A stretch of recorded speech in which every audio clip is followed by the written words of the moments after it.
Nous sommes, semble-t-il, en direct, mon cher ami. Bonjour, Monsieur McKenna, comment allez-vous? Puisque nous sommes en direct, je vais arrêter le partage de notre écran. Je vais le mettre en mode pleine vidéo. Voilà. Ce moment où j'ai le plaisir de vous voir avec une barbe de confinement. Écoute, je la travaille. On apprend des choses, hein? Comme là, j'apprends que j'ai vieilli, j'ai le menton blanc. Des choses qui n'étaient pas apparentes que les dernières fois que j'ai eu une barbe aussi longue. Écoute, quand tu vas atteindre la trentaine, on s'en reparlera. La trentaine, ça veut dire que je vais vieillir à l'envers. Je suis un vrai monsieur Non, Benjamin. mais c'est un compliment. C'est un Merci. compliment. Quand même. Pascal Forget, Faut... mesdames et messieurs, Alain Mécana ici, pour une tasse de tech, comme tous les jeudis, vers à peu près midi 1. Là, je pense qu'on est même rendu à midi 2. Le temps file et les aiguilles tricotent, comme on dit, n'est-ce pas? Mais nous sommes en direct, ce qui est la beauté de la chose, toujours à travers Zoom, parce que je veux dire quand même bien que les gens pirateraient notre flux vidéo, ça fait que plus d'auditeurs, n'est-ce pas? C'est ça l'idée derrière le projet. On ne dit pas, il n'y a aucun secret ici, au contraire. En fait, les secrets, nous, on vous les révèle pour que ça vous informe un peu sur la techno, les startups et tout ça dans un contexte de confinement. Ce qui fait qu'on est chacun chez nous, dans notre bureau à la maison.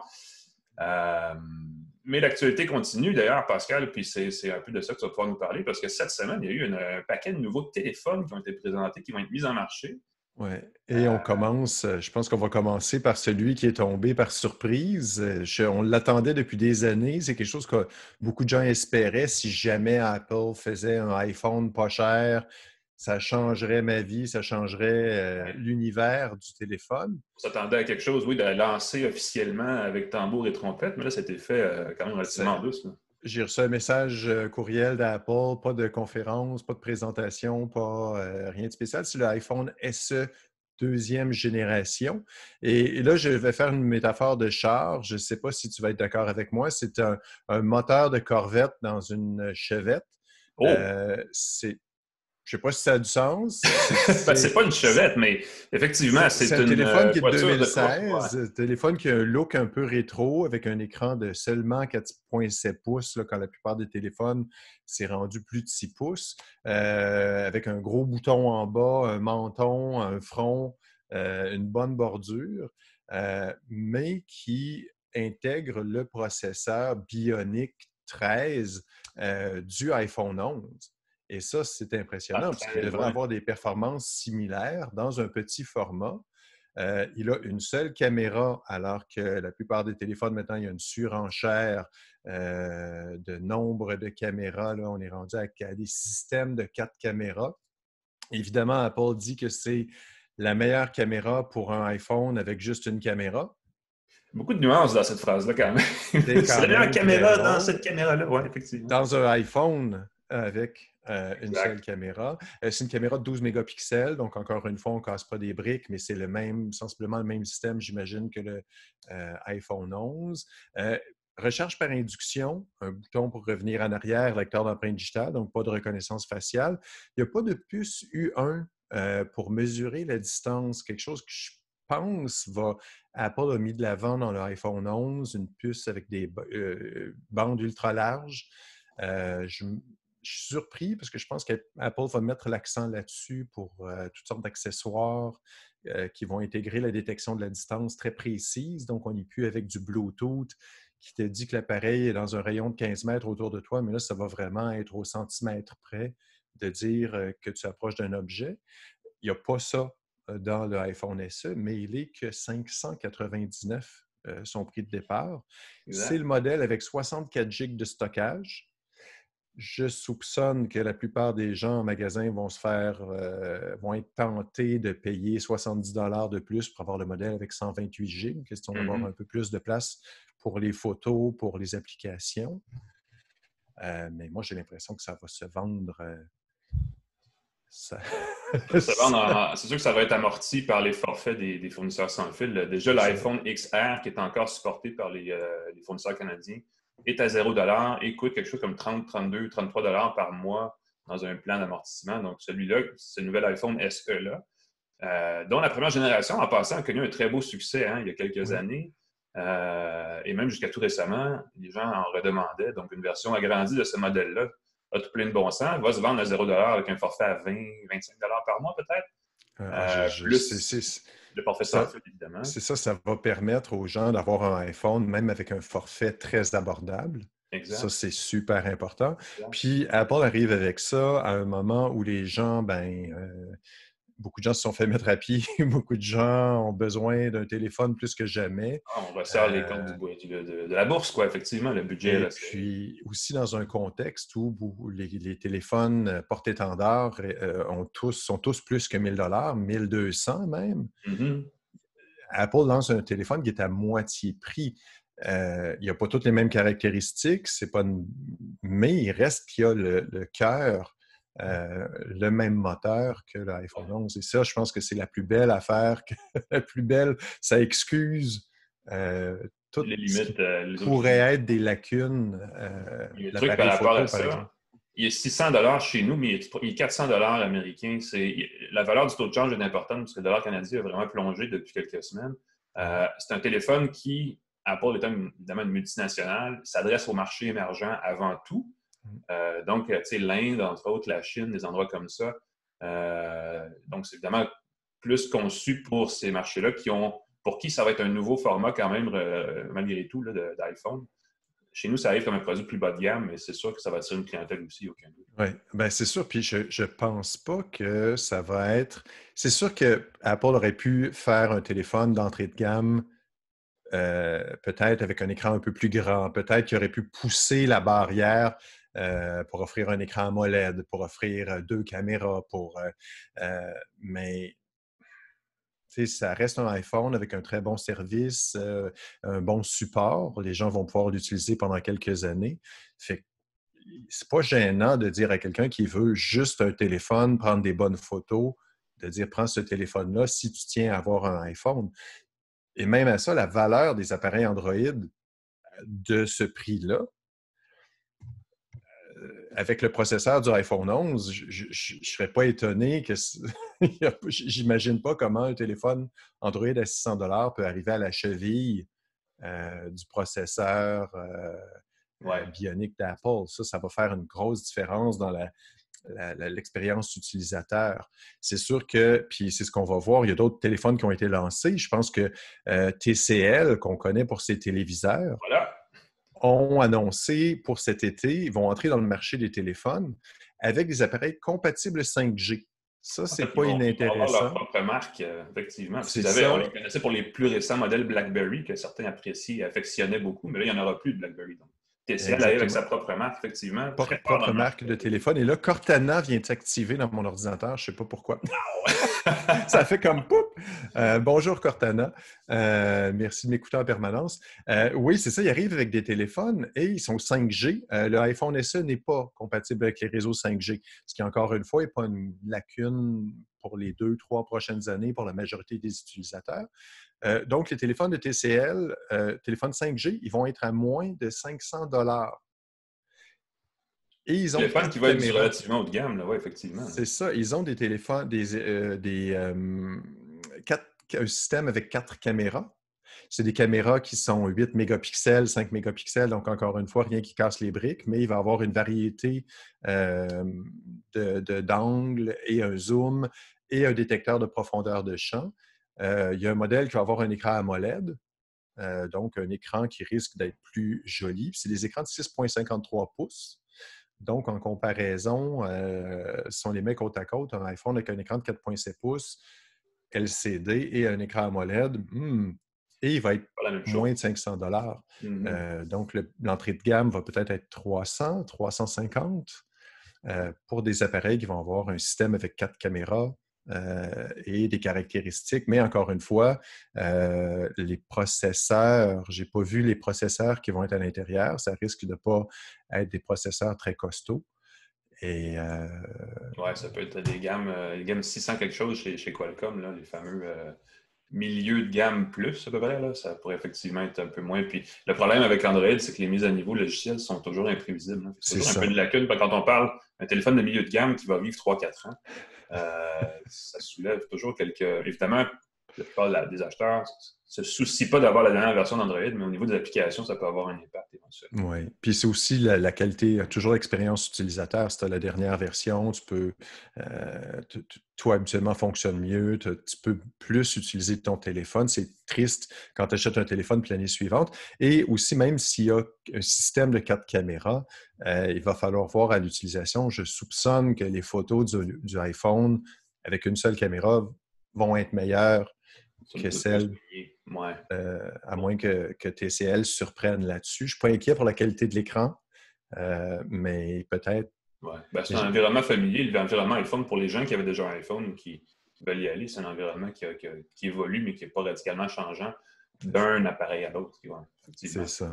Fait que ça va être très drôle. Puis il y a OnePlus aussi qui a annoncé oui. des. Et ça, c'est intéressant. Ça, c'est toute une machine, en fait. Là. C'est une grosse bête. Puis c'est une compagnie qui, depuis des années, je l'ai ici, le OnePlus 8 Pro. Lecteur d'empreinte digitale dans l'écran, qui ajoute des fonctionnalités qu'on demandait des appareils de OnePlus. OnePlus a commencé avec le OnePlus 1, je crois, ou le OnePlus tout court. Et ici, on a eu à partir du... Ça a pris quelques années avant qu'on l'ait, mais c'est un téléphone... en ligne vers un bout de temps, ouais. C'est ça, c'est un téléphone avec un processeur haut de gamme, beaucoup de mémoire, beaucoup de stockage, à presque la moitié du prix. Mais là, le prix, au fil des années, a lentement mais sûrement augmenté. Exact. Et j'ai été un peu surpris de voir que le modèle de base est à partir de... 1400 $, je crois. 1399. Ça, c'est le modèle Plus, 1400 $. Le modèle OnePlus 8, qui est très, très bon, qui fait très, très bien le travail, même processeur, est 1099. Ah bon, on le sent quand même. C'est 1099, c'est encore une fois, c'est presque la moitié. Le iPhone SE est la moitié du prix. Ouais. Ça fait mal au portefeuille. Là. Et OnePlus a peut-être le désavantage de ne pas être vendu ou mis en vitrine par les fournisseurs directement au Canada. C'est un acte. Peut-être la fonction d'amortissement du coût d'achat qui peut être un problème pour certains. C'est ça. C'est un acte de foi. Je pense qu'ils ont une belle des fans au Canada. Oui. Mais il faut faire l'acte de foi de l'acheter par correspondance, en ligne. Tu l'achètes en ligne, tu le reçois, tu l'essaies. Si tu ne l'aimes pas, tu peux le retourner. Il y a plein de trucs comme ça, mais c'est quand même une marque chinoise qui a l'avantage d'avoir les services Google que n'ont pas les téléphones Huawei. Oui, il ajoute même le service One. Donc, ils vont avoir des mises à jour plus rapides. Déjà que les mises à jour de OnePlus là-dessus, c'est une des choses que j'apprécie le plus. C'est l'interface est super sobre. Les modifications Android améliorent Android, ce qui est rare. Je trouve que vraiment, l'interface est très... Et il roule vraiment, vraiment vite. Tu as 12 GB de stockage juste de mémoire vive. Tu as 256 GB de stockage si tu veux. Le taux de rafraîchissement de 120 Hz, je n'avais pas senti jusqu'à présent dans les autres modèles qu'il y avait des rafraîchissements plus rapides. Mais là, le 120 Hz, ça, je fais « Wow, OK, c'est vraiment très, très agréable. » C'est magnifique. Ils ont ajouté la résistance à l'eau officielle. L'an passé, ils l'avaient juste déposé dans un bac d'eau en disant « Notre téléphone est résistant à l'eau, mais on ne mettra pas d'argent sur leur certification. » Non, c'est fait. Ils l'ont certifié. Et la recharge par induction, une autre caractéristique qui est très rapide, 30 watts. Ah oui. Et ce qui est particulier, c'est quand on le met sur la base de recharge, je m'étire et... c'est une induction par chaleur et par air et par vent. C'est ça, c'est que ça rafraîchit. Il y a un ventilateur dans la borne, dans la base de recharge. On pose le téléphone et on entend un ventilateur démarrer. C'est assez... J'ai eu peur quand je l'ai fait. J'ai dit, qu'est-ce qui se passe? Qu'est-ce que c'est? Est-ce que c'est... et d'entendre... Et là, tu vois, ça clignote, le Warp Charge. Et ça fait en 30 minutes, tu recharges ton téléphone presque en entier. Fait que tu le laisses, tu rentres à la maison pour te changer, tu le poses sur la base, tu repars avec et il est chargé sans avoir à le brancher. C'est très, très chouette. En vente dès le 28 avril. C'est une grosse bête. C'est un beau téléphone. Pas de gamme. Le OnePlus ne sont pas dans les demi-portions. C'est ça. Puis il y a les caméras à l'arrière, les 3 caméras grand angle. Et là, ils n'ont pas beaucoup parlé des photos, ce qui est un des éléments là, qui est mis de l'avant sur tous les nouveaux téléphones ou presque. Ça a toujours été un point faible. C'est pas que c'était des mauvaises photos avec le OnePlus, mais c'était pas là-dessus qu'ils mettaient l'accent. C'était plus pour la performance, pour le gaming, la qualité de l'écran et tout. Fait que j'ai pas encore pris beaucoup de photos. Je l'ai reçu. Le 7 faisait du beau travail, le 7T en tout cas. C'est ça, c'est très correct. Mais c'est sûr que la clientèle OnePlus est une clientèle qui est peut-être plus hardcore, là, d'une certaine façon. Ouais. qui savent ce qu'ils veulent parce que ça se trouve, tu sais, c'est pas un OnePlus, ça va pas surgir devant vous dans une vitrine de fournisseurs sans fil comme un iPhone ou un Samsung. Donc, dans ce cas-ci, il faut vraiment connaître la marque. Mais c'est une marque qui doit être connue. Puis, effectivement, ils ont une bonne réputation. Puis, les produits qu'ils ont fait de générations précédentes ont quand même été des beaux produits relativement durables aussi grâce à leur interface là, qui est très, très... C'est leur espèce de fini, le fini à l'arrière, là, qui est très, très élégant. Évidemment, on le cache tout de suite avec un étui de croquet pour le protéger, parce que c'est... Mais c'est une très belle bête. Mais ce qui me... Dans le contexte, j'aurais aimé que OnePlus fasse un téléphone peut-être à moins de 1000 $, qui frappe fort au niveau des coûts pour concurrencer justement, pour se démarquer, pour faire ce qui était à l'origine leur intérêt, d'offrir des performances haut de gamme à prix réduit. 600 $, ouais. Là, on vise, là, toujours comparé au iPhone SE avec un processeur de la mort à 599 canadiens. Exact. Ouais. Vas-tu payer? Puis une petite dernière nouvelle, juste vite, c'est très drôle. Il y a Apple et Google qui ont annoncé une collaboration pour retracer les gens avec qui on est entré en contact en cas de COVID-19. À travers Bluetooth. C'est quelque chose qui suscite beaucoup de questions là, au niveau de la vie privée, parce que comment on fait pour nous identifier et tout. Ce que ça fait, c'est qu'il paraît que ça ne détecte pas qui on est ou notre position et tout, mais ça fait simplement dire « Oh, tu es entré en contact avec quelqu'un qui est malade. » Mais les bracelets Fitbit, bracelets d'entraînement qui mesurent notre activité physique, notre rythme cardiaque et tout, pourraient bientôt aider à détecter l'étendue, la façon dont les épidémies se répandent avant même qu'on développe des symptômes. Tu sais, des fois, avant d'avoir une grippe, voyons, je suis fatigué, je ne dors pas bien. Les bracelets peuvent le détecter. Ils travaillent à l'Université de Stanford sur des algorithmes qui permettraient de détecter si on est malade. Et en détectant, avant même qu'on s'en rende compte, si on a des symptômes et ainsi de suite, pourrait voir la propagation d'une épidémie ou prévenir, peut-être envoyer un message aux utilisateurs en disant tu sais, le virus qui court, là, peut-être un bon timing. Tout ça en mesurant notre activité, notre rythme cardiaque, notre température, tous les signes vitaux. On mentionne Fitbit dans l'article, mais on mentionne qu'ils travaillent aussi avec 5 autres compagnies, dont ceux qui font des bagues qui mesurent l'activité physique. J'ai essayé... C'est très, très cool. J'en ai essayé une à un moment donné. C'est une bague qui mesure ton rythme cardiaque. C'est super le fun quand tu dors. C'est pas quelque chose que tu as au poignet qui est désagréable. Fait que bientôt les... En même temps, c'est à suivre parce que ça s'en vient prochainement, effectivement. Je vais t'en rajouter une petite actu rapidement, moi aussi, puisqu'on en parle. Écoute, on pourrait ne jamais finir. J'ai reçu ça tout à l'heure. Gameloft, le fameux développeur de jeux français, de jeux mobiles, un des gros fans des jeux gratuits avec des achats intégrés, lance une collection de 30 jeux rétro entièrement gratuits et non monétisés. Wow! OK, c'est gros ça. Parce que moi, les jeux rétro, j'aime ça. Est-ce qu'il y a des choses comme... C'est quoi là-dedans? C'est Pac-Man? Des choses comme ça? C'est des jeux rétro de Gameloft. Donc, essentiellement, c'est des vieux jeux nouveaux pour nous. Parce écoute, le seul jeu que je connaissais, c'était un jeu de solitaire parce que c'est du solitaire. Mais Gameloft, qui a un studio à Montréal aussi, a décidé de célébrer, je crois, c'est les 30 ans ou les 20 ans d'existence du studio à travers cette offre. Probablement les 30 ans, ça fait très parce que 30 jeux pour 30 ans. Donc, c'est une offre gratuite, entièrement gratuite, sans publicité, sans justement d'achat intégré, tout le kit. Tout est là du premier coup. Ça se télécharge sur Android, sur le Play Store de Google.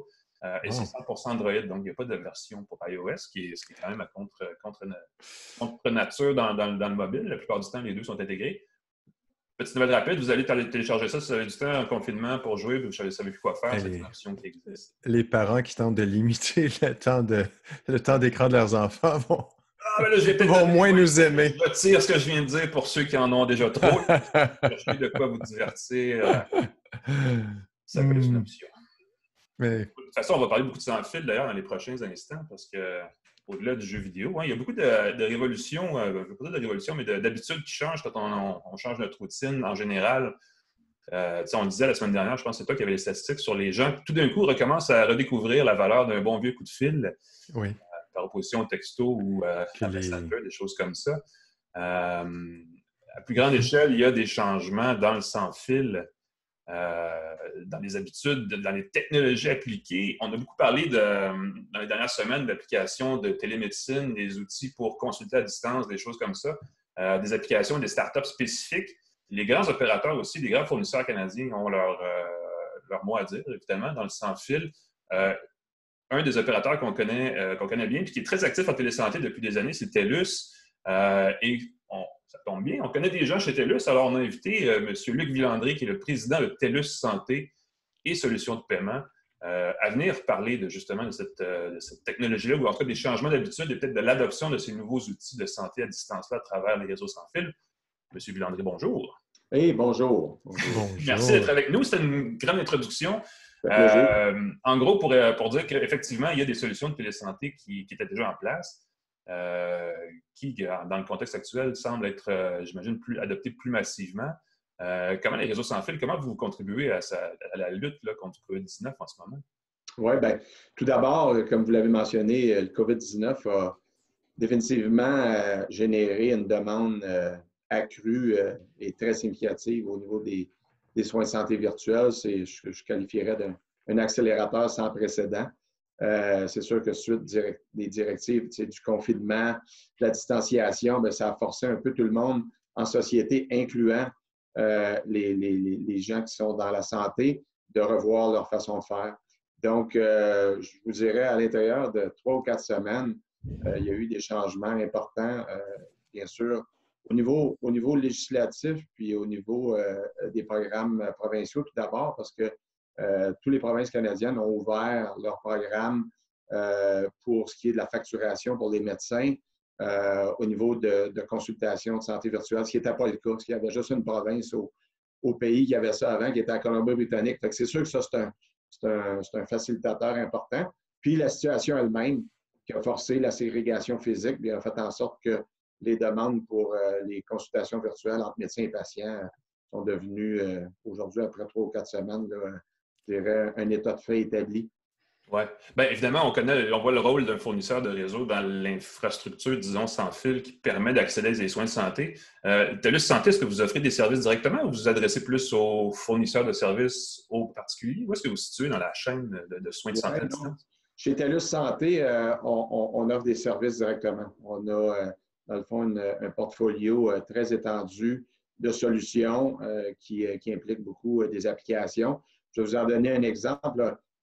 Au Québec, on a un grand nombre de médecins qui utilisent nos solutions de dossiers médico-électroniques, donc dans le fond pour gérer leur pratique médicale. On en a 5500 au Québec qui utilisent ces plateformes-là.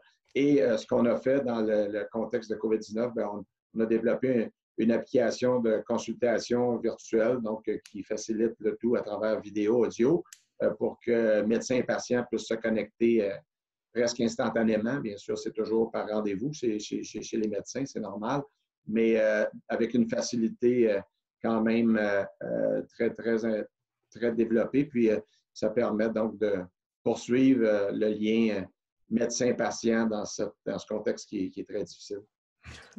Ouais, je ne sais pas s'il y a de la résistance dans le réseau de la santé pour ces applications-là. La semaine dernière, j'avais besoin de consulter un médecin, puis évidemment, on passe par Bonjour Santé, des applications qui existent déjà. Oui. Et là, la nouvelle pratique révolutionnaire, c'est qu'ils nous appellent avant qu'on aille à notre rendez-vous pour s'assurer qu'on n'est pas malade plus gravement que ce qu'on dit avoir. Et le médecin rappelle, et la moitié de la consultation se peut faire au téléphone, ce qui n'est pas quelque chose de très high-tech. Là, je veux dire, on aurait pu faire ça il y a 25 ans. Pourquoi ça prend autant de temps à adopter ces technologies-là? Oui, c'est vrai. Bien, je pense qu'il y a toute une question de gestion de changement là-dedans. Hein. C'est souvent la technologie, puis vous autres, vous regardez ça sur une base régulière. La gestion de changement est quasiment autant importante que les solutions technologiques elles-mêmes. Donc, les gens prennent des nouvelles habitudes, qui puissent voir aussi la valeur qui est déployée dans une solution donnée. Le téléphone demeure quand même un outil, j'ai vu des statistiques là-dessus, là, en Amérique du Nord, entre autres, qui est très privilégié par les fournisseurs de soins de santé en général, parce que c'est un accès facile, puis il y a des choses que tu peux faire directement avec une conversation téléphonique. Mais en général, c'est sûr qu'une consultation un peu plus, je dirais, développée, bien, à travers vidéo, audio, c'est sûr que ça rend beaucoup plus de valeur. Moi, je pense dans le cas de COVID-19, aussi l'exemple que vous avez donné, c'est que les autorités provinciales puis le système de santé en général s'est vu déborder quand même assez rapidement avec des demandes et on tente bien sûr par tous les moyens de faire un triage peut-être avant de solliciter les professionnels de la santé pour, par exemple, aller vers un diagnostic potentiel d'une COVID-19.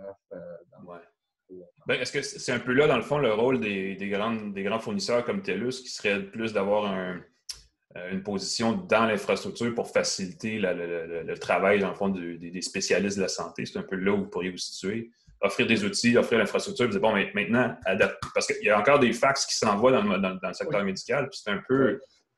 Je dis bravo, c'était le fun des fax à l'époque, mais il me semble qu'on est capable de faire mieux ça en 2020. Non, vous avez raison. Nous autres, ici, quand on regarde ça, mais encore là, je pense que les besoins font en sorte que l'évolution se fait à une certaine vélocité. Je reviens sur COVID-19. En 3 ou 4 semaines, moi, j'ai vu plus de changements au niveau de la santé virtuelle que peut-être j'en ai vu dans les 2 ou 3 dernières années, parce que on utilisait la santé virtuelle peut-être pour des cas très précis, pour des localisations éloignées ou pour des cas où les patients ont des difficultés à se déplacer ou des choses comme ça. Là, je pense qu'on l'a comme amené mainstream avec cet épisode-là et je suis persuadé que par la suite, quand on va revenir dans une certaine normalité des choses, il va falloir voir comment la pandémie, comment tout ça va évoluer, le déconfinement, l'évolution en société. On sait que ce ne sera pas simple. Mais je pense qu'on va voir, je dirais, les capacités de santé virtuelle continuer d'être très présentes et d'être très complémentaires au système déjà traditionnel qui est déjà implanté. Oui, on a déjà commencé à parler un petit peu publiquement de déconfinement et de la relance des choses. Est-ce que les changements qu'on voit, et TELUS n'est pas le seul justement à avoir une offre de télémédecine, de télésanté qui est massivement adoptée depuis quelques semaines, peut-être 2 mois, est-ce que ça va durer? Est-ce que c'est quelque chose qui va être temporaire? On va revenir aux vieilles habitudes dans 1 mois, 2 mois, ou est-ce que ça va rester vraiment durablement, ces nouvelles applications-là? Oui. Moi, je pense qu'on va voir une mixité. C'est sûr que ça serait pas, je dirais, honnête de dire que tout soin de santé pourrait être virtualisé. Je pense qu'il y a encore beaucoup de valeur à ce qu'un individu puisse aller voir un médecin et avoir une consultation où est-ce que tu as une connexion physique. Puis on sait même qu'il y a plein de tests de choses que le médecin doit faire qui nécessitent cette proximité physique-là. Mais on peut imaginer que dans bien des cas, je ne sais pas moi, des rendez-vous de suivi, des choses qui ne nécessitent pas nécessairement ce contact physique-là, on va voir, je pense, la santé virtuelle demeurer. On pense aussi à l'accès. C'est sûr que le réseau, souvent on entend ça, hein, les gens vont dire que c'est difficile d'accéder au réseau dans certaines circonstances. La santé virtuelle permet de le faire. Bon, je vais vous donner un exemple qu'on a. Nous, on a des solutions qu'on déploie à travers les employeurs, donc qui rendent disponibles à leurs employés. Une application de santé virtuelle qui est plus basée sur texto, qui permet, je dirais, un accès presque immédiat à un infirmier, une infirmière, par la suite un infirmier, une infirmière praticienne qui peut faire des prescriptions, qui peut vraiment donner une directive puis une direction aux patients pour s'il y a des suivis à faire, comment se diriger dans le reste du système de la santé. Puis ça, c'est hyper apprécié parce que c'est la facilité d'accès ici qu'on amène. Alors moi, je pense que ça va être une mixité de tous les canaux, dans le fond, qu'on connaît pour livrer des services de santé qui vont s'assembler, qui devraient donner à la fin une expérience patient améliorée. Il y a beaucoup de fournisseurs. Il y a quelques fournisseurs sans fil et quelques fournisseurs avec fil, pour le dire comme ça, qui ont observé une hausse, évidemment, de la demande de la bande passante. Les soins de télésanté, c'est de la vidéo, tout ça. Est-ce que vous sentez justement une hausse de la demande? Est-ce que ça accapare les réseaux? Est-ce que l'infrastructure actuelle est suffisante pour une adoption grand public de ces outils-là en ce moment? Oui, clairement, c'est sûr que ça a, causé une demande encore plus importante sur les réseaux. Mais tu sais, aujourd'hui, vous le savez, que ce soit dans tout ce qui est, je ne sais pas moi, entertainment, ou il y a déjà quand même une utilisation importante des réseaux pour du transfert d'images ou du transfert de données à haut débit. Alors, c'est sûr que ça, c'est venu s'ajouter, mais ça n'a pas causé des problèmes, je dirais, fondamentaux. Dans certains cas, oui, il y a des clients du réseau de la santé qui ont demandé des rehaussements de réseau en termes de bande passante et tout ça. C'était un peu normal, mais ça s'est fait quand même très facilement. Puis, ça n'a pas été là, un empêcheur dans, je dirais, l'adaptation du réseau à la nouvelle réalité de COVID-19. Ouais. On sent qu'on est aux premières étapes, premiers pas de la télésanté. Hein. Là, c'est la consultation, c'est du tri même avant une consultation. Oui. Quand on fait le tour des foires de gadgets, d'électronique, de technologie, de sans-fil, depuis quelques années, on voit la 5G s'en venir, les réseaux de 5e génération, des applications de robotique à distance, quasiment de chirurgien robotisé, Oui. contrôlé avec quelques millisecondes seulement de délai par un médecin à distance, des choses comme ça. Et ça avait l'air d'être du rêve jusqu'à maintenant, en fait. Est-ce qu'on est à une étape ou à un moment où il y a un changement des pratiques puis de la vision de ces choses-là, où on peut imaginer qu'un jour, on va aller vraiment vers ce genre d'application-là? Ou est-ce que même, parce que j'imagine que la 5G, c'est une grosse étape pour la télésanté. Est-ce qu'on s'en va vers ça ou on s'en va plus vers des outils de consultation comme on a en ce moment, mais juste un peu plus rapide, un peu plus bonifié? Non, moi, je pense que, comme vous l'avez exprimé, on s'en va vers, je dirais, des services de santé qui vont bénéficier de ces technologies-là au fil du temps et qui vont amener des avancées incroyables. C'est sûr que la base doit toujours être là, c'est-à-dire des consultations physiques, virtuelles. C'est la base de ce que les patients ont besoin. Mais quand on parle de 5G, bien, c'est sûr, on parle de réseaux sans fil avec des vitesses là, incroyables, avec des temps de latence qui sont très, très bas, qui permettent justement, à ce moment-là, peut-être une distribution de solutions beaucoup plus importante, comme vous avez mentionné, la télérobotique, la réalité augmentée, les objets connectés en institution ou à la maison, qui vont être capables de fournir un paquet de données en temps réel, puis qui vont pouvoir optimiser, dans le fond, un protocole de soins avec un patient.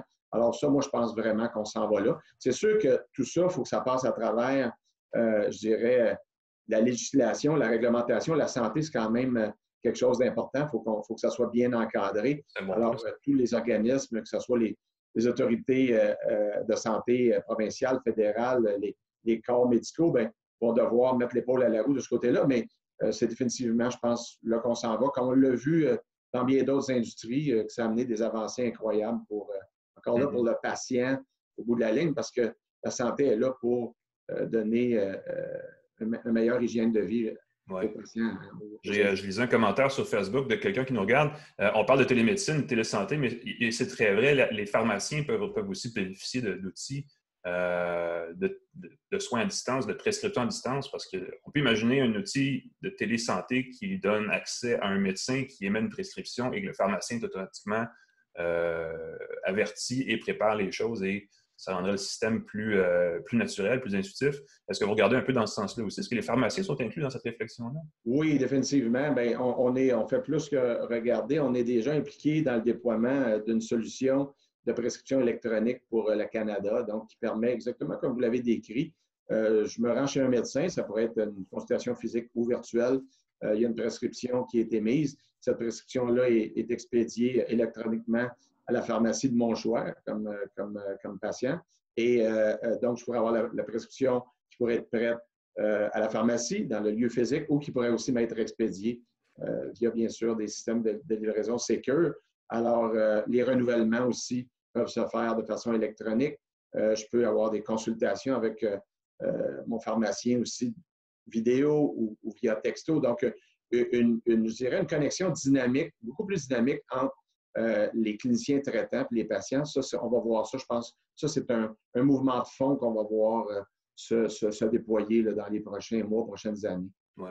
Il y a d'autres fabricants. Bien, évidemment, Apple, on parlait de Fitbit tantôt, l'Apple Watch. Il y a des compagnies comme ça, des entreprises qui, on dirait, jouent dans leur coin avec leurs propres outils. L'Apple Watch est présenté de plus en plus comme une solution de santé à distance où on peut avoir nos signes biométriques, tout le kit, en direct, si on veut évidemment les transmettre à un spécialiste de santé à distance, des choses comme ça. Mais on sent que c'est des silos. Hein. Tout le monde travaille en vase clos dans son coin.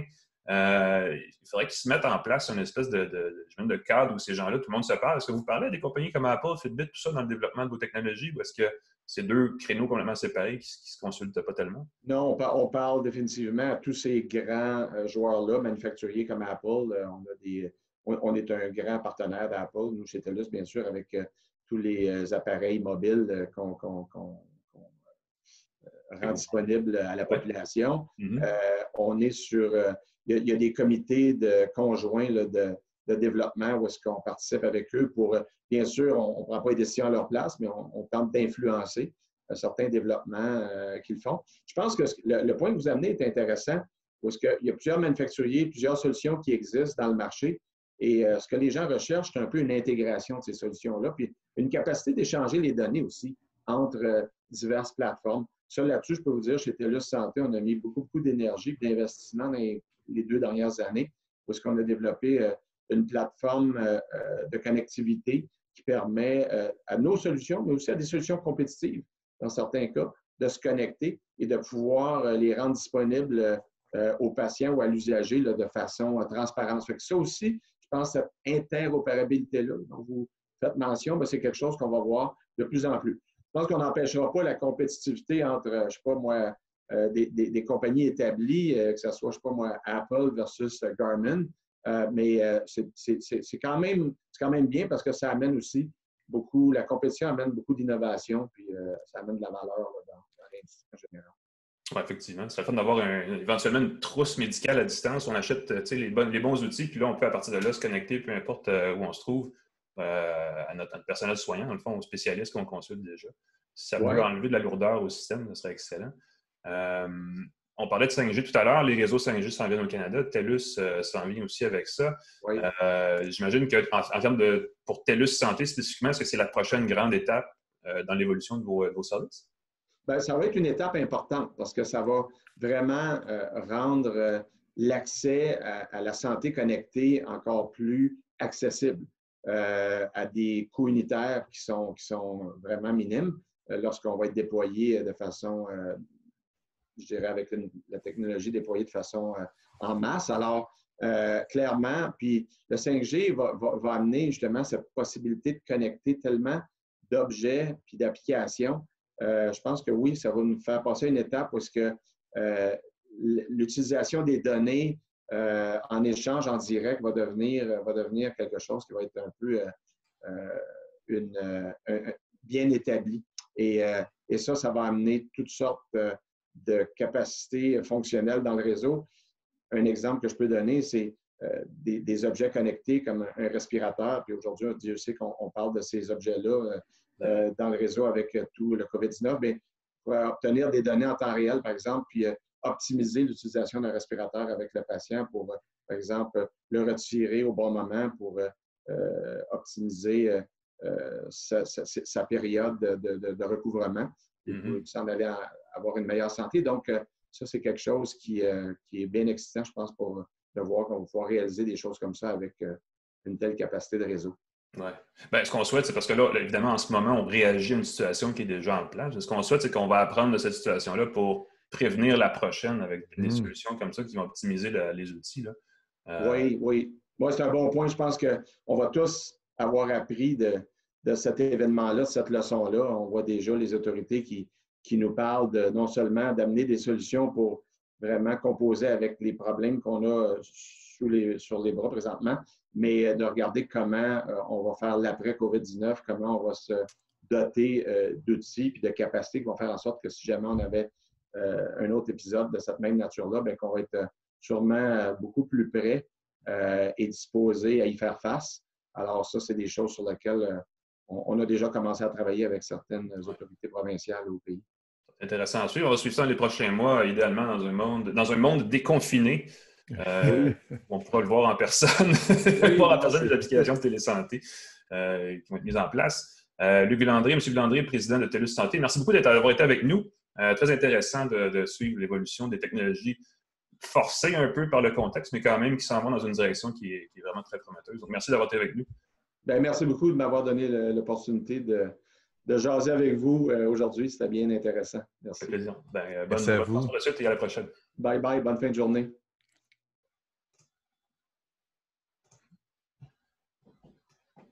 On ne voulait pas en parler avec les gens de TELUS, mais les antennes 5G ne donnent pas des virus et ne donnent pas la maladie aux gens. Je pense que ça fallait le dire. Je pense que malgré notre absence de certificat ou de diplôme en la matière, on a un bon feeling qu'il n'y a pas de que la 5G ne transmet pas le coronavirus.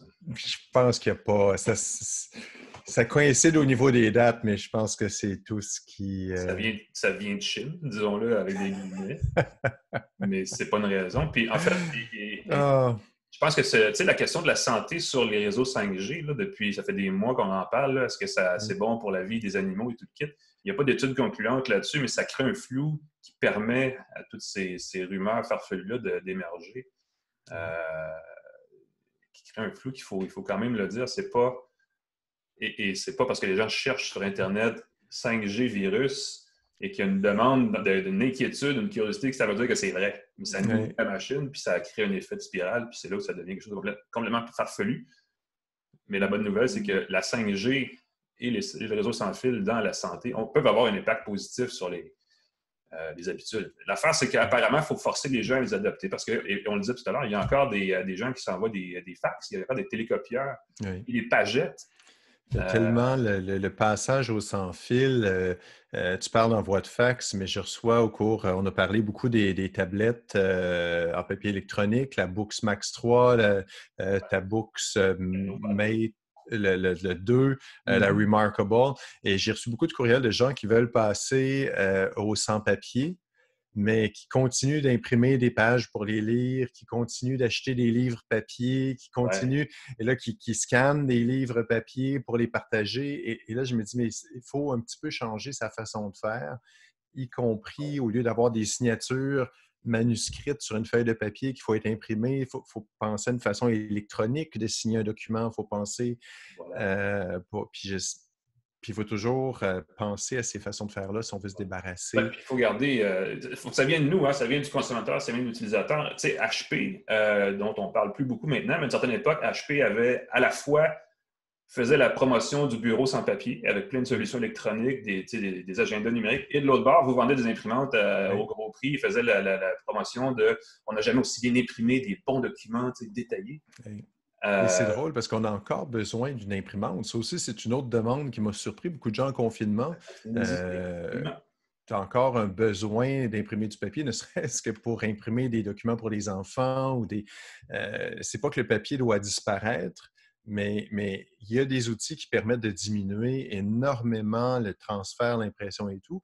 Moi, je passais à une imprimante au laser, justement d'HP. C'est très drôle que tu en parles. Et pour moi, c'est une révélation parce que j'avais l'habitude d'avoir une imprimante à jet d'encre que je devais utiliser une fois de temps en temps, sinon les cartouches figeaient en place. Ah oui. Et là, avec une cartouche à jet d'encre, c'est « wow! » Ça fige plus, le toner, ça sèche pas. Et là, je suis émerveillé, puis ça coûte pas très cher. Fait que ça permet d'imprimer les documents une fois de temps en temps quand j'en ai besoin. Mais de plus en plus, je me sers du papier électronique pour lire. Changement pratique, exactement. C'est ça. Il y a un autre changement. Je ne sais pas, dans cette ère de confinement, moi, je vais vous parler d'ailleurs, c'est une transition vers le gadget de la semaine. Il faut l'annoncer. Non, mais moi, j'ai toujours, c'est le moment où les gens ils disent « Oh, le gadget de la semaine, qu'est-ce que c'est? » Moi-même, je te le demande en me disant « J'espère que je l'ai aussi. » Là, j'ai le OnePlus, j'ai le OnePlus 8 Pro. Exact. Toi, tu ne l'as pas. C'est le problème de l'infographie. Zoom le permet de façon limitée, mais tu sais, des beaux bumpers comme à la télé, ça serait le fun. Mais nous sommes en période de confinement et évidemment, ça affecte un paquet de choses, dont peut-être le moral à la maison ou pas. Confiner en famille, c'est une activité complètement différente de confiner tout seul parce qu'évidemment, il faut créer des activités en famille, il faut créer des activités de groupe dans un contexte où le groupe est souvent limité, mais quand même, un truc que j'ai trouvé qui est assez le fun et je vais vous le présenter de façon un peu limitée parce que c'est seulement 2 petits panneaux. C'est ça. Ah oui. Il s'agit de plaquettes d'ailes, donc d'un éclairage mural d'une compagnie de Toronto qui s'appelle, vous voyez comment ça affecte mon... c'est fou, ça affecte l'image. C'est très beau l'effet que ça fait. Puis ça, sur un mur, c'est encore plus joli. Voilà, c'est une compagnie de Toronto qui s'appelle Nanoleaf, qui est un des grands, peut-être pas des grands, mais un des premiers fabricants de ces plaquettes d'ailes connectées, donc à commande Wi-Fi ou Bluetooth, ça dépend, là, mais et ce modèle-là, c'est le modèle Canva, qui est, à mon avis, plus beau que ce que Nanoleaf faisait avant et qui se distingue beaucoup de ce qu'on peut acheter pas cher sur Amazon en direct de Chine, puisqu'ils sont texturés. Les panneaux ont une espèce d'édition, là, je vais en prendre un qui est fermé, où il y a 4 sections dans le panneau qui donnent une petite profondeur dans l'éclairage, qui rend cet éclairage-là très le fun dans un contexte où les gens appellent sur mon téléphone. Alain, éteins ton téléphone. Qu'est-ce que c'est ça d'utiliser?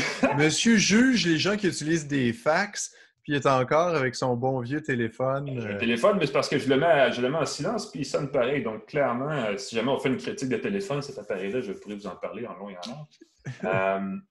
Pour en revenir au Nanoleaf, ils ont un éclairage qui est assez le fun, évidemment, qui peut prendre 300 millions de couleurs. Donc, on peut choisir la couleur de son choix. On peut l'acheter en différents formats, mais disons que la trousse de démarrage a 9 petits carreaux comme ça qui se s'imbriquent dans la forme de votre choix. Il y a des petits connecteurs qui sont indépendants, qui permettent de faire des formes à partir de 9 carrés. Là. On vous laisse imaginer les formes que ça peut prendre, mais ça peut être assez varié. Ce qui est intéressant, c'est que, et pour en revenir à l'introduction du qu'est-ce qu'on fait avec une lumière en famille, c'est qu'il y a un micro intégré dans le principal panneau, le premier qu'on installe, qui permet de réagir au son ambiant. Donc, vous dites, un soir, qu'est-ce que je veux faire? Je suis amené à avoir du jeu vidéo, de la télé ou peu importe. Ouvrez le stéréo, mettez de la musique et ajustez votre éclairage en conséquence. Ça fait comme un petit mode party, un petit mode fête en famille. Et vous seriez étonné de savoir à quel point ça divertit les enfants. Écoute, c'est un peu banal, mais c'est très vrai. Donc, juste pour ça, ça vaut une partie du coût d'achat de la trousse, à mon avis, parce que ça permet de créer une ambiance puis de passer du temps en famille. C'est une partie d'utilisation. D'autres parties, c'est qu'on peut créer évidemment un éclairage de la couleur de son choix. On peut jumeler différentes couleurs, créer ce qu'ils appellent des scènes, évidemment, comme n'importe quelle ampoule connectée. Mais dans ce cas-ci, comme c'est mural, on l'attache sur un mur, on crée une forme et on peut créer une ambiance qui est meilleure justement à créer cette ambiance-là qu'une ampoule qu'on met dans une lampe sous un abat-jour ou qu'on accroche au plafond. Qui a donc cette valeur ajoutée-là. Et évidemment, tout ça se contrôle par un téléphone, l'application Android, l'application iOS. Il y a aussi une intégration des commandes vocales où vous pouvez demander donc à Google, Alexa, Siri de changer l'éclairage, l'ambiance, le type de scène ou les couleurs carrément de l'éclairage en fonction de votre feeling, votre sentiment du moment. Ce qui rend cette chose-là assez intéressante et assez amusante. Et puis comme de toute façon, ça permet de bidouiller sur l'éclairage optimal pour une pièce, je veux dire, dans une période de confinement où on a pas mal juste ça à faire, c'est pas un mauvais passe-temps non plus. Je dirais, j'essaie d'optimiser l'éclairage, revoir le décor. Il y a beaucoup de gens qui font de la rénovation domiciliaire. On a repeinturé des pièces dans la maison dans la dernière semaine parce qu'on a du temps comme jamais. Les voisins, je les vois avec leurs sirènes dans la cour. Là. Il y a vraiment beaucoup de monde qui, en ce moment, font des rénovations. Pensez à un éclairage digne du 21e siècle, pardon. Ça ne me semble pas une mauvaise solution, une mauvaise idée non plus, surtout que ça permet ensuite de créer une ambiance, même quand on change de couleur de la pièce éventuellement, qui cadre avec le décor, puis ça, c'est assez intéressant. Et c'est ce que les canevas permettent de faire. Évidemment, là, il faut savoir que ça, c'est un kit qui vient avec 9 panneaux, il coûte 250 $, donc c'est pas exactement le prix d'une ampoule normale, c'est tout à fait prévisible que ça coûte assez cher. Mais ça dure très longtemps. L'éclairage Adel dure des dizaines de milliers d'heures, donc ce n'est pas un souci. Ça consomme peu d'énergie aussi. Ça consomme très peu d'énergie, effectivement. C'est le fun. Ils avaient une version, leur première génération de produits, c'était des triangles, ça s'appelait Aurora. Et ça fait quand même quelques années que ça existe. Ça fait quelques années que je l'utilise. On peut les programmer pour s'ouvrir et s'éteindre, s'allumer et s'éteindre, à des moments spécifiques de la journée ou même quand le soleil se lève, quand le soleil se couche, des moments variables. Et cette première génération-là fonctionne encore très bien. Donc, c'est quand même assez durable. Je regardais sur les sites d'achat où ces produits-là sont vendus, puis les critiques, la plupart des gens qui les critiquent disent justement, mes panneaux ne fonctionnent pas, ils n'ont pas duré longtemps, ils ont pété. Et j'imagine que c'est une question peut-être de connexion là, avec les petits connecteurs qui sont plus fragiles. Donc, ça doit être un peu plus à ce niveau-là. Donc, évidemment, une fois qu'on les colle au mur avec les espèces de gommettes 3M là, qui apparemment n'arrachent pas la peinture ensuite, mais ça reste à être prouvé. Non, moi, j'ai eu de la difficulté avec des gommettes comme ça, méfiez-vous. Il a fallu que je refasse un trou dans le mur. Je peux vous montrer un trou dans le mur juste un peu plus haut là, qui m'humilie beaucoup d'un panneau qui supposément décollait pas, qui est à cause de ça. Ça, ce serait le bémol. C'est que, bon, évidemment, il faut amortir le prix, mais il faut aussi faire attention de bien les poser du premier coup parce que, les gommettes 3M, j'ai eu la même expérience aussi avec un autre genre de produit où ça a vraiment arraché l'espèce de carton qui tient ta feuille de gypse sur le mur en place, malgré la peinture et tout le kit. Là. C'est ça, c'est ça. Fait qu'il y a un travail de plâtre après, c'est pas super agréable, mais dans un contexte où on rénove une pièce, quelque chose comme ça, oui. Je veux dire, si vous cherchez des plaquettes d'ailes murales connectées, les Canva, à mon avis, sont la meilleure option. Mais à partir de là, ça va vous de voir si vous avez besoin d'un produit comme celui-là. Moi, mon truc, je l'ai essayé un petit bout de temps et je trouvais que 9 panneaux, ça semble beau. Mais quand on voit les motifs qui sont proposés, de couvrir le mur de ta chambre, de faire le tour d'un cadre, quelque chose comme ça, c'est pas suffisant, 9. Et là, voilà, le kit de départ est le fun pour une petite pièce, la pièce d'un enfant, un petit coin lecture, quelque chose comme ça. Mais c'est sûr qu'effectivement, j'ai parlé aux gens de Nanolife au CES, à une époque où on pouvait sortir de sa maison. Le bon vieux temps. Dernier. Et la pièce qu'ils avaient, ils avaient un mur complet, là, vraiment un bon... Oui, je veux dire, c'était comme... On va le dire en pied parce que c'est comme ça qu'on parle en rénovation. Des 4x8, là, il y avait facilement 3 panneaux de 4x8 côte à côte remplis de ces... Et c'était vraiment sublime. C'était même synchronisé au fond d'écran d'un ordinateur. Donc, ce que vous aviez sur votre poste de travail, supposons que vous étiez sur un navigateur et les couleurs étaient rouge, bleu, blanc, ben, c'était reproduit sur l'ensemble du mur. C'était sublime, mais c'est quoi? C'est 2 $ de panneaux Adèle. Donc, ça, c'est un autre genre d'investissement. Ça s'adresse à une clientèle qui a les moyens de s'offrir ça, évidemment. Mais de base, au lieu d'acheter un kit de 3 ampoules Hue de Philips qui sont quand même pas données non plus, ça, c'est pas mal plus joli. Non, non, c'est un super bon produit. J'aime beaucoup, beaucoup l'idée des Nanolife. J'aime beaucoup l'idée, sauf que 9 carreaux, quand on y pense, ça fait une bande, ça fait un carré. Ça fait un plus grand carré. Ça peut faire un triangle avec un truc qui sort. Mais t'es limité en termes de motifs que tu peux faire. Moi, si j'allais investir dans le Nanolife, j'irais avec 2, 3, 4 kits. Quitte à payer 1 000 $, mais là, tu as vraiment quelque chose qui en jette. Ben, ils ont un kit, je pense qu'ils ont un kit à 25 panneaux aussi, qui est plus permissif en termes de motifs, effectivement. Oui. L'affaire, c'est ça, c'est qu'une fois qu'on achète un kit, il faut comme s'y tenir pendant, parce que ça peut évoluer dans le temps, on peut avoir des goûts qui changent.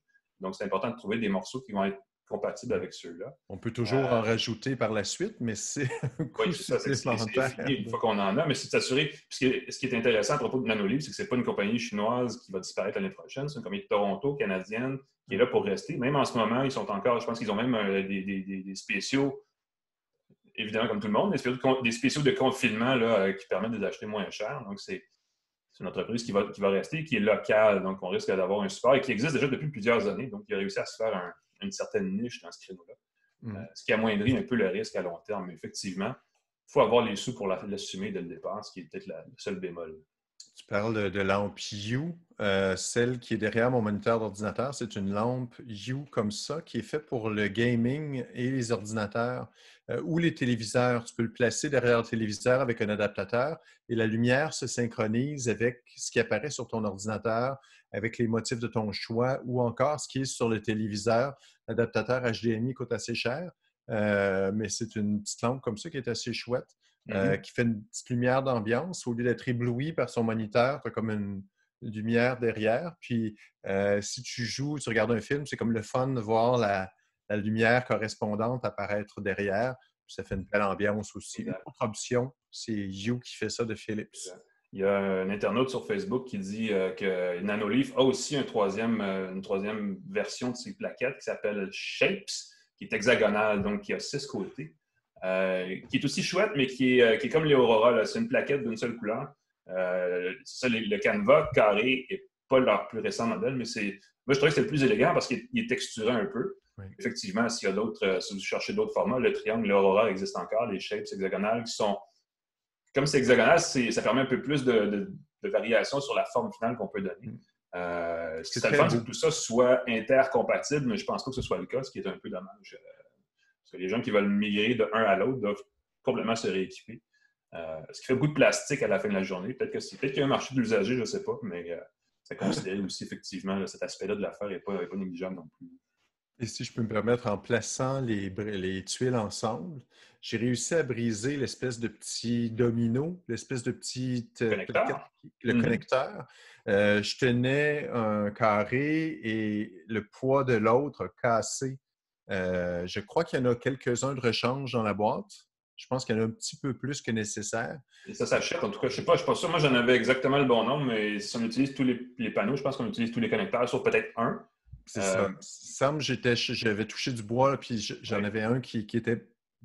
Je pouvais tout relier les plaquettes ensemble, parce que c'est très drôle, c'est simple à faire, mais il faut les relier avec une certaine, c'est ça, avec une certaine logique. Il faut que toutes les tuiles soient liées ensemble, donc on peut les décaler d'une certaine façon. Il faut orienter sa tuile en fonction. Les collants ressemblent à ça. Les collants du diable. Oui, il faut faire attention, effectivement. Mais oui, tu as raison, il faut faire attention pour ne pas briser les connecteurs, qui sont l'affaire fragile, parce que les panneaux, eux, ne sont pas, ont l'air assez robustes. Et d'ailleurs, les canevas sont tactiles. Hein. Il y a, sur le principal panneau, tu peux démarrer, tu peux t'en servir pour, je pense, contrôler. Peux-tu démarrer de la musique? Exact. En fait, on peut le mettre en mode écoute de la musique, puis on peut ajuster, on peut faire varier les scènes, on peut ajuster l'intensité, des choses comme ça. Donc, eux sont quand même assez solides, mais effectivement, les connecteurs sont peut-être le maillon faible. C'est un tout petit détail, là, ceux qui sont enthousiastes et maladroits comme moi. C'est comme, oh oui! Ben, je veux dire, tu as un trou dans ton mur, tu sais. C'est ça. T'en redemandes un autre. La compagnie n'est pas très loin. Ça fait quoi faire C'est un beau produit. Tu peux devenir bricoleur d'un jour, plâtrer le trou et repeinturer. Si j'avais bricolé dans la dernière semaine, tu le verrais, là, j'aurais des pansements sur tous les doigts. Ben, tu mets des panneaux colorés comme ceux-là et tu as une ambiance sans avoir à peinturer. Qui doit être une clientèle qui existe. Là. Je déteste peinturer. Moi, je serais... puis je suis dû pour peinturer. Il faut que je le montre. Je vais montrer le trou. Ça m'humilie beaucoup, mais c'est vraiment l'espèce de tache qui est en haut. Là. Ah oui, ben voilà. C'est un trou de... Ce qui arrive quand on bidouille. Oui, on veut faire vite. C'était pour une chronique. Alors, je place le truc autocollant en me disant je vais l'enlever sans laisser de traces par la suite. Scrouch, ouais, ça c'est moins bon. Ça fait mal. Alors, voilà ce qui arrive quand on... Ça, c'est effectivement quand on essaie des produits et que des fois, ça ne marche pas comme on veut. Ça fait des trous dans les murs. Donc, pour résumer, Nanoleaf Canva, des appareils qui se trouvent... Le site de Nanoleaf, c'est facile, c'est le nom. Donc, nanoleaf.me. Vous allez là, vous pouvez magasiner. Sinon, évidemment, Amazon en offre un paquet. Si ça vous intéresse, évidemment, de bidouiller avec ça. Sinon, ben, nous, c'est pas mal ça, Pascal. Je pense que ça nous mène à la fin de l'émission. Fin de la saison? Est-ce que c'est possible? Est-ce qu'on c'est la fin, en tout cas, de cette série-ci de balado. Là, on va passer, parce que des saisons en balado, c'est un peu vague comme concept, mais on va probablement prendre une petite pause et passer à la saison 4 dans les prochaines semaines. Faut apprendre. Moi, en tout cas, personnellement, mes prochaines semaines seront consacrées à améliorer ma maîtrise de Zoom et peut-être d'un outil différent de diffusion en direct. Tant qu'on est en confinement, en fait, on n'a pas le choix de le faire à distance. Je pense qu'on a fait une belle progression au niveau sonore. On avait des problèmes avec le micro. Je pense qu'on ne pourra plus revenir au petit micro qui griche. On va trouver une autre solution. Mais là, tu vois, on a des super gros micros de balado qu'on peut utiliser. On a des solutions sans fil. On va travailler là-dessus, en tout cas, c'est certain. Puis, on va revenir. L'actualité technologique n'arrête jamais, n'est-ce pas? Et je pense qu'il est pertinent de continuer à en parler. On va y revenir sans aucun doute. Mais pour l'instant, on prend une petite pause de toute façon. Oui, le premier ministre va prendre notre place dans quelques secondes sur les écrans. Là, il reste une minute, donc on laisse la place à François Legault. On est quand même modeste dans toute notre histoire. Sinon, on est la locomotive de François. Oui, exactement. Bonne fin de journée, bonne fin de semaine. Salut Pascal. Merci, à la prochaine. Bye-bye.